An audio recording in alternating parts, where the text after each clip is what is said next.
while the president was at Mosocho, the governor said that in the last 1 year, since he got into office, he's been able to do 128 ECDs. He also repeated the same while he was addressing media at ATC, saying that he has done 128 ECDs.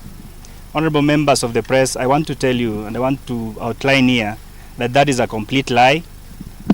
In the last budget, what we had were the completion of ongoing projects. The current budget 2023-2024, we have not implemented any project in terms of ECD. In the last budget, as the governor was saying, which was purported to have had the 128 classes, the money that was there was for completion of projects that had been in the previous budget. And therefore, as regards to our oversight role, under Article 135 of the Constitution of Kenya, we the MCAs here, we want to ask the governor, all those involved, to give to the public information regarding these ECD classes that they are purporting to have constructed.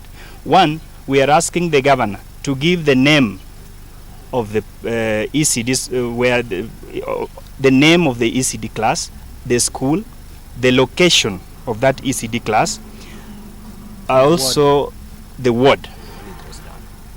Another thing we are asking the governor is the tender advertisement for those ECD classes, the people who tendered for those ECD classes, who was awarded, when the construction began, when the construction ended, and if possible, when the handover was done. I also want to call upon the ESCs and the DCI to investigate this matter, because that is, we are talking about the public money that as the governor claims to have been spent on projects that we have said that those projects do not exist.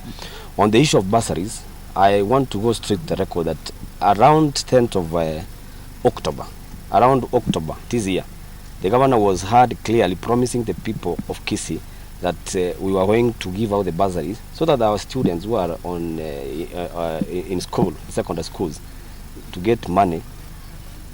As you know very well, we have levels of poverty that are very high in this region, and we have always been committed as leaders of this region to ensure that we support education so that our students can go to school without much challenges.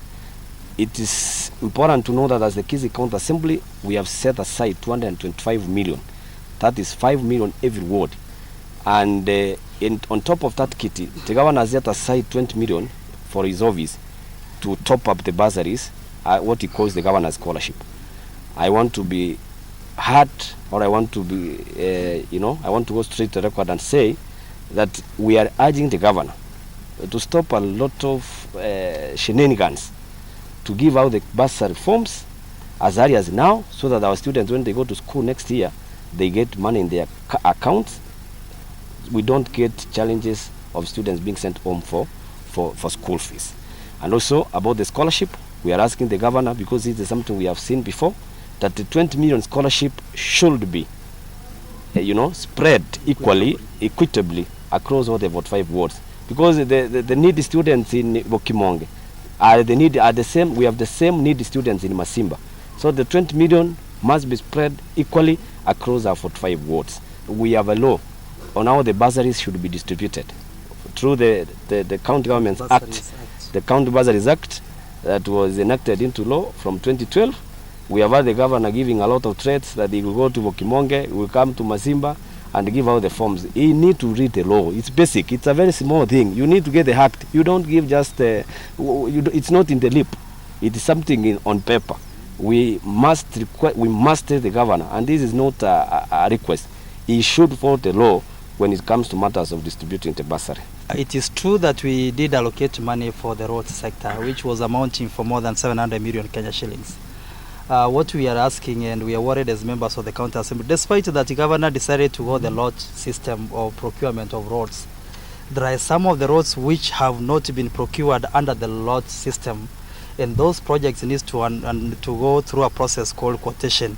So we are asking governor, because we have already, as members of the County Assembly, identified the sectors in terms of priority and ranked those sectors. And we have ranked roads as an enabler and the first one in the priority of sector or project that needs to be implemented. In fact, as a matter of fact, we have ranked roads as number 1, we have ranked health sector as number 2, we have ranked water as number 3, and we have ranked the education sector as number 4. And that is what we are asking, Governor, because this ranking is what emanates from the public participation we do at the grassroots level.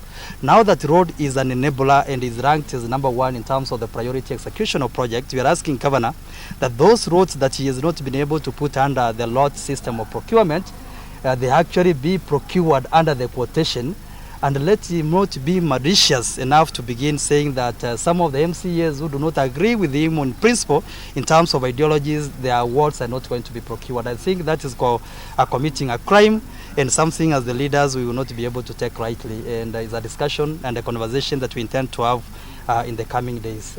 You heard the same governor spoke during the president visit at Musocho that he had done more than 200 kilometers, which is a lie to all of us.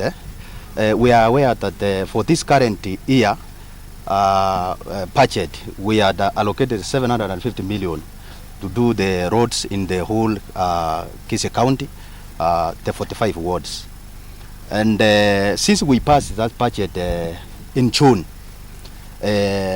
we have altered that budget 2 times, and it has not been implemented. The governor has not implemented any project using that same budget. Only that he had procured around 9 under the 9 sub-counties, what we call lotting. That one, I mean that in every sub-county, all roads to be done by one contractor, something that we objected, but he went against our submission. And those roads, he recently launched them. That means he has not done an inch of a road in any ward. It is in Bogetutu, in Mosocho, in Nyatieko, and some parts of Bursary, and Nyaribari Church, where he only launched, and those roads has not been done. We also had him say that he has done 2 big markets in the Nyanza region.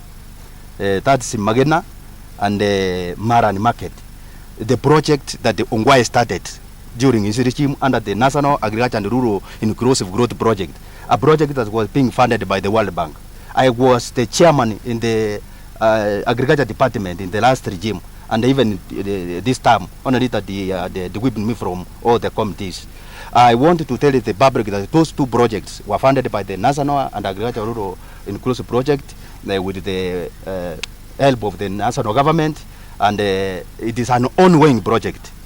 And they are not big, as he mentioned them, that they are the most big markets in the Nyanza region.